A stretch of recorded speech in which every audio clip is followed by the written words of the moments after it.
boas-vindas a mais uma análise nossa. Hoje a gente vai mergulhar direto num tema que é absolutamente fascinante, mas também super urgente: como a inteligência artificial mexe com a nossa dignidade humana. O que está rolando hoje não é só trocar uma ferramenta pela outra, né? É uma mudança de era, literalmente. E para a gente sacar a magnitude do que está em jogo, precisamos traçar um paralelo histórico bem forte. Para entender isso, é só a gente dar um passo atrás e olhar para o passado. Lá no século XIX, a Revolução Industrial mecanizou o quê? O nosso corpo. O foco estava nos músculos, naquele trabalho físico pesado, no barulho das engrenagens, na fumaça das fábricas. O drama era super visível, estava ali na cara. Agora a revolução algorítmica é muito mais silenciosa. O alvo não é mais o nosso braço, mas sim a nossa mente, o nosso discernimento. A gente saiu das engrenagens barulhentas e fomos engolidos por fluxos contínuos de dados. Olha que sacada das nossas fontes. Tem um paralelo histórico maravilhoso aqui. Em 1891, a encíclica Rerum Novarum veio ao mundo justamente para proteger o corpo dos trabalhadores da exploração, para que ninguém fosse tratado como uma mera peça de reposição. Aí, damos um salto para 2026 e os textos trazem a projeção da Magnifica Humanitas, só que agora focado em proteger o nosso pensamento. Ou seja, a grande questão moral mudou de lugar. Como a gente protege a humanidade quando a tecnologia não está só levantando peso, mas sim mediando a nossa atenção e as nossas decisões? Bom, isso nos leva ao primeiro ponto da nossa análise: a ilusão de competência. O que acontece quando a máquina fala bonito, mas no fundo não entende nada? A linguística computacional tem um termo perfeito para isso: o papagaio estocástico. Sabe aquelas máquinas industriais antigas? Quando quebravam, elas simplesmente travavam ou saía fumaça. Era óbvio que tinha dado ruim. Mas a inteligência artificial moderna atua de um jeito bem mais liso. Ela gera uma ilusão de competência que é super perigosa. Ela erra, sim, mas erra entregando um texto extremamente fluente, articulado e que parece muito confiável. E é justamente essa carinha de "eu sei o que estou fazendo" que gera uma falsa segurança na gente.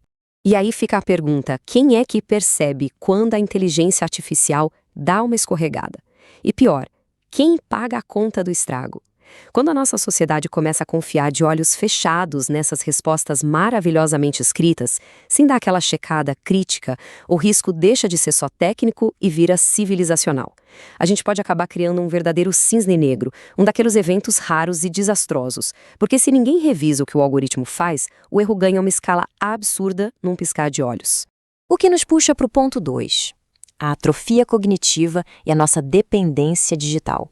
Como essa ilusão se infiltra no nosso dia a dia. É só a gente pensar naqueles pequenos vícios digitais que normalizamos. Tipo, ler uma notificação e esquecer de responder. Ou ligar o GPS para ir na padaria da esquina, num caminho que a gente já sabe de cor. Ou então aquele clássico, desbloquear a tela do celular e esquecer completamente o que ia fazer. A gente está literalmente terceirizando a nossa memória e a nossa atenção para os algoritmos. O propósito real da nossa ação acaba sendo sequestrado por uma tela brilhante. Todo esse cenário cria o que as fontes chamam de cegueira cognitiva, e os textos ilustram isso muito bem com a parábola de Zainab. É a história de uma pessoa que era julgada só por umas métricas rasas, quando, na verdade, as pessoas em volta dela é que estavam cegas para o seu valor real, que era muito mais profundo. O recado aqui é fortíssimo. A gente não pode cair na armadilha de achar que a realidade só tem valor se um algoritmo conseguir empacotar, processar e resumir tudo. O pensamento humano complexo não cabe numa tabelinha de dados. E essa citação acerta na mosca. O maior perigo não é a máquina roubar o nosso pensamento. O perigo real é a gente se acostumar a não pensar. É a famosa atrofia cognitiva. Claro, a inteligência artificial tira aquela fricção e facilita a vida, o que é maravilhoso para a eficiência. Mas o pensamento profundo, a inovação de verdade exige atrito, sabe? Exige dúvida, bater a cabeça, formular hipóteses. Se a conveniência anestesiar a nossa mente, a gente perde a capacidade e até a vontade de exercitar o nosso próprio discernimento. Certo, e como a gente lida com tudo isso na prática? Chegamos ao ponto 3, a necessidade de governar o uso nas organizações e não apenas bloquear. A reação instintiva de muita empresa por aí é simplesmente cortar o mal pela raiz e bloquear tudo. Só que, Proibir não faz a tecnologia desaparecer. Na verdade, isso só cria a chamada IA invisível. As pessoas continuam usando as ferramentas, só que escondidas, no celular pessoal, por debaixo dos panos. E aí o que acontece? A empresa perde totalmente a rastreabilidade. Dados super confidenciais acabam parando num servidor externo, sem nenhuma supervisão, o que amplifica o perigo de um jeito absurdo. E esse quadro ilustra brilhantemente a saída proposta: uma matriz de risco. O uso da tecnologia precisa escalar de acordo com o nível de sensibilidade dos dados e não com regras cegas de bloqueio total. Por exemplo, vai formatar um texto público genérico? Risco baixo, tá liberado. Vai usar dados operacionais internos? Aí já é risco médio, precisa de algumas condições. Dados pessoais? Risco alto, o acesso é restrito. E claro, deixar a máquina tomar decisões críticas sozinha, sem nenhum humano revisando, aí é proibido, não tem nem discussão. A partir dessa lógica de risco, dá para montar um passo a passo bem acionável de governança. Primeiro, cria-se um catálogo claro com o que está aprovado. Depois, constroem-se ambientes seguros, os famosos sandboxes, para o pessoal testar sem quebrar nada. O terceiro passo, que é vital, é treinar as equipes sobre os limites de privacidade. E por último, mas talvez o mais importante, garantir a rastreabilidade e a revisão humana sempre. A responsabilidade de bater o martelo numa decisão nunca pode ser repassada por um software.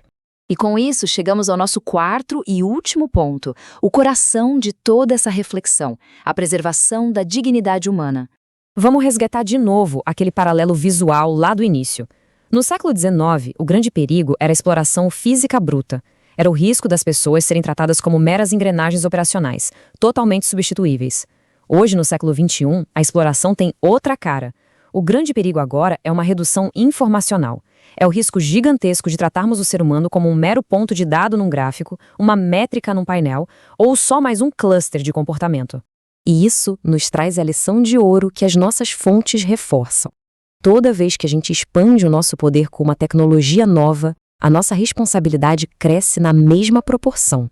Inovação de verdade não é só acelerar a produtividade, escrever mais e-mails ou processar um caminhão de dados. Inovar de verdade exige elevar nossa consciência e blindar o nosso discernimento. Ter em mãos ferramentas tão potentes significa assumir a bronca de como elas moldam a nossa realidade. Para finalizar nossa análise, fica essa provocação na tela para a gente refletir. O futuro não está cravado em pedra. A grande questão da nossa era não é tecnológica, é civilizatória. A inteligência artificial vai de fato servir ao nosso florescimento humano e à nossa dignidade? Ou será que a gente é que vai acabar sendo reconfigurado, mudando o nosso jeito de ser, só para caber nas demandas dos algoritmos? Fica aí essa reflexão vital. Esperamos que essa análise ajude a aprofundar cada vez mais essa discussão. Até a próxima!